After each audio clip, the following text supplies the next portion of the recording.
Belajar investasi itu mudah, asalkan tempatnya yang menentukan. Galeri Investasi Bursa Efek Indonesia Universitas IBA. Belajar investasi sekarang itu sebenarnya sangatlah mudah. Konten ada di mana-mana, tutorial gratis, tips saham berseliweran setiap hari. Tapi kenapa semakin banyak belajar, justru semakin bingung? Kenapa banyak sudah mulai, tapi berhenti di tengah jalan? Mungkin masalahnya bukan di ilmunya, tapi di tempat kamu belajar. Banyak investor pemula belajar sendiri, tanpa mentor, tanpa lingkungan yang mendukung, dan tanpa praktik yang terarah. Akhirnya mereka ikut-ikutan, mereka FOMO, dan mereka belajar dari kesalahan yang mahal. Padahal dalam investasi, kesalahan kecil bisa berdampak besar, dan inilah yang jarang disadari.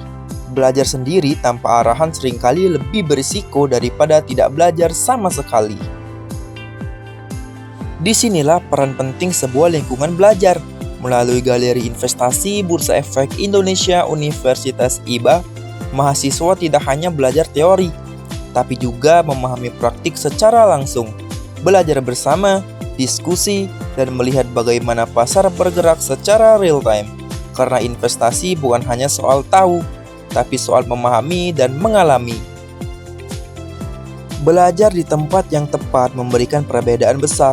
Di Galeri Investasi Bursa Efek Indonesia Universitas IBA, kamu tidak belajar sendirian. Kamu belajar dengan arahan, dengan komunitas, dan dengan pengalaman yang nyata. Di sini kamu tidak hanya diajarkan apa itu saham, tapi bagaimana cara berpikir sebagai investor, bagaimana mengelola risiko, bagaimana mengendalikan emosi, dan tentunya bagaimana membangun strategi jangka panjang, karena investor yang hebat tidak lahir dari keberuntungan, tapi dari proses belajar yang benar.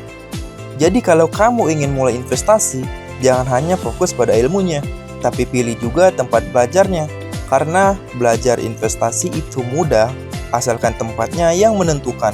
Bersama Galeri Investasi Bursa Efek Indonesia Universitas IBA, kamu tidak hanya belajar, tapi berkembang menjadi investor yang lebih siap, lebih percaya diri, dan lebih bijak dalam mengambil keputusan. Sekarang pertanyaannya, kalau kamu mau belajar sendiri atau belajar dengan cara yang benar? Thanks for watching this video.